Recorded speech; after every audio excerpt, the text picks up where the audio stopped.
Hello everyone, welcome to Barca News. It is September 10th, 2024, and the former Barcelona presidential candidate Victor Font has called for Joan Laporta to hold early elections.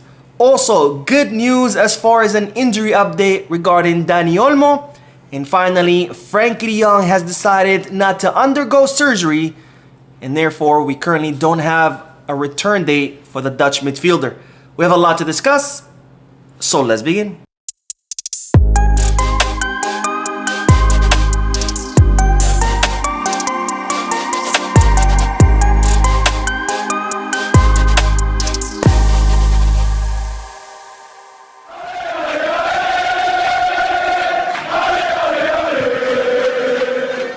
Hello everyone, welcome to the channel. My name is Mo, and before we begin with the news, just a quick reminder to make sure to hit that like button, subscribe to the channel, and drop a comment.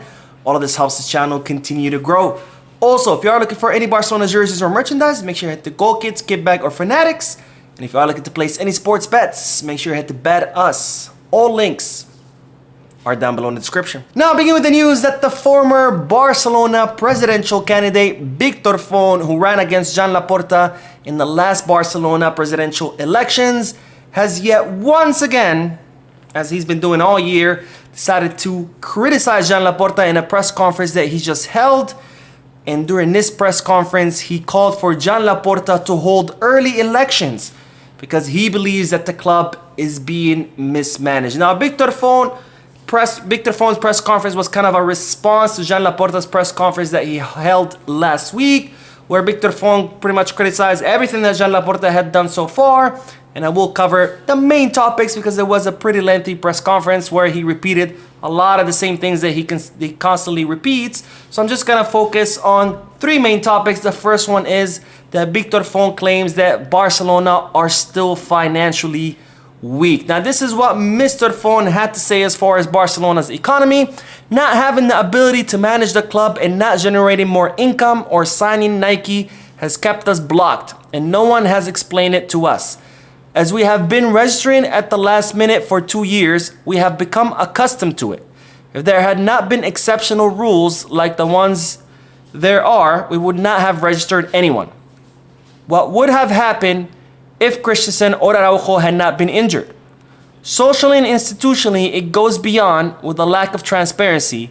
Where is the statutory reform?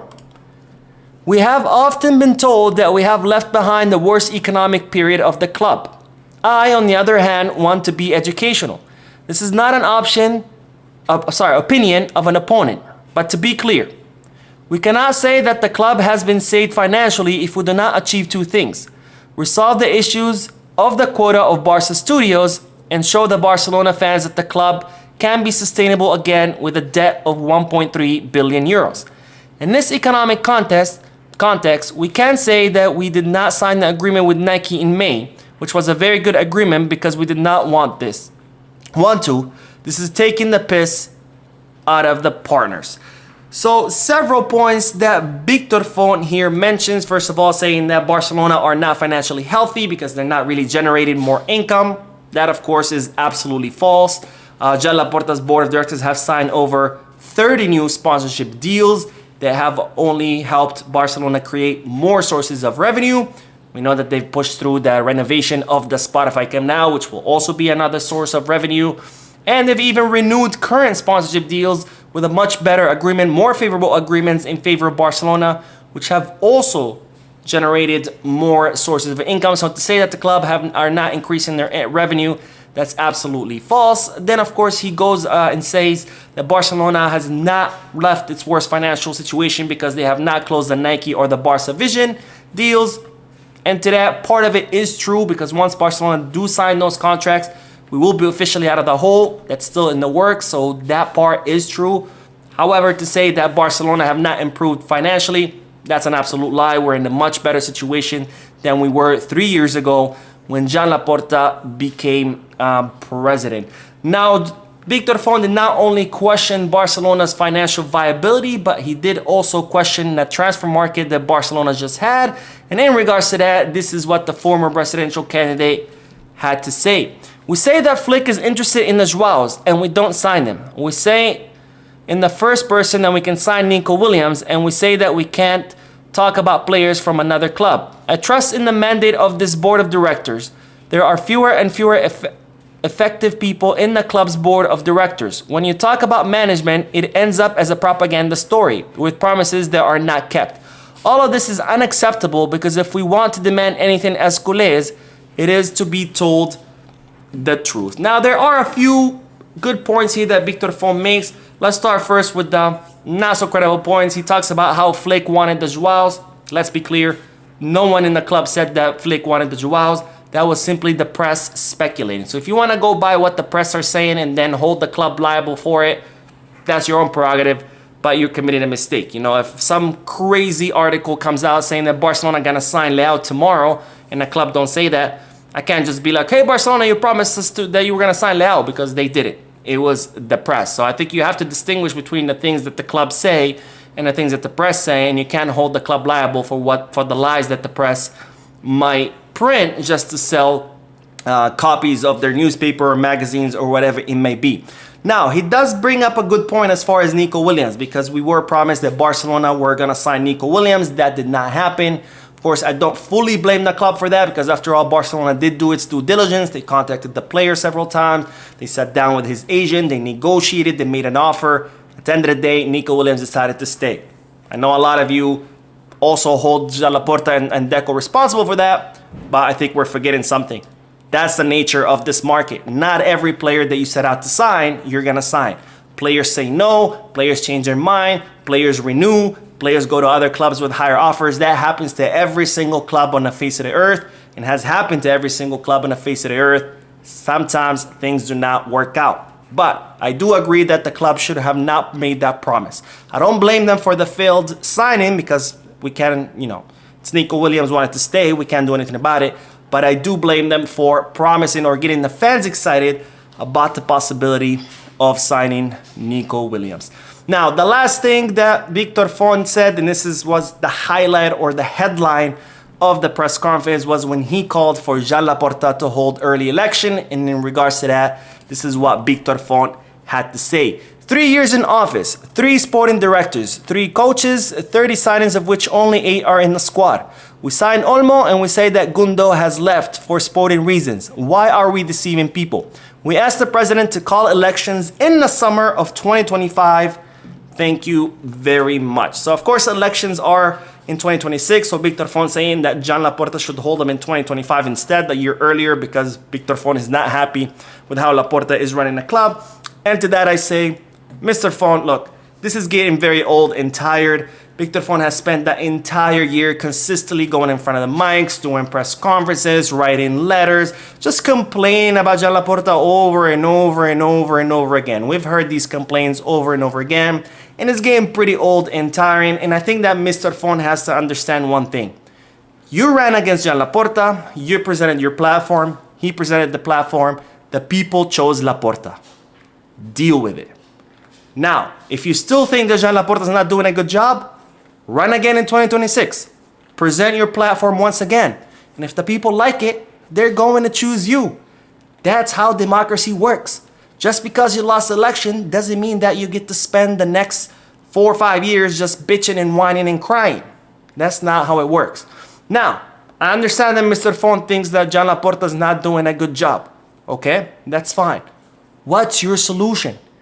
Because we've heard these press conferences, we've read these letters time and time again, and not a single time does Victor Font offer a single solution.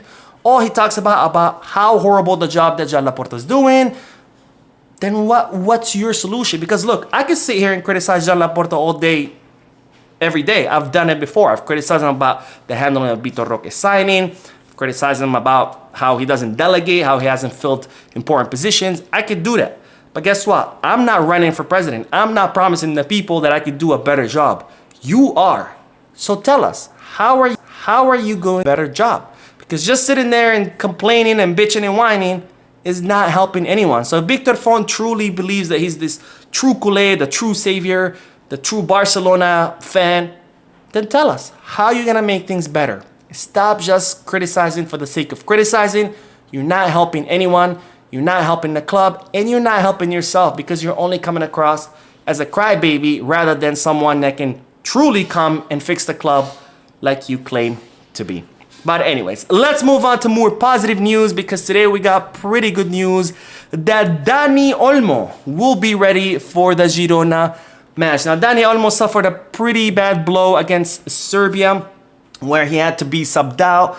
There was fears that he had hurt the joint in his knee. He underwent medical exams. It came out negative. And then the Spanish national team decided to release him as a precaution, so he didn't play the second match of the FIFA international break against Switzerland. And well, now once he's back at the club, it has been confirmed that indeed Dani Olmo is not injured, and as such he will be available for the match against Girona, which will be the first match back from the FIFA international break this upcoming weekend. So that's definitely great news, because Dani Olmo, of course, has had 2 incredible matches so far, and he's definitely an important player for Hansi Flick. Now, speaking of injuries, we will end today's video talking about Frenkie de Jong, who has decided not to undergo surgery on his ankle. Now, Frenkie de Jong suffered 3 injuries last season to his ankle, the last one being in April. Since then, he has not played a single minute, so he's been out for almost 5 months.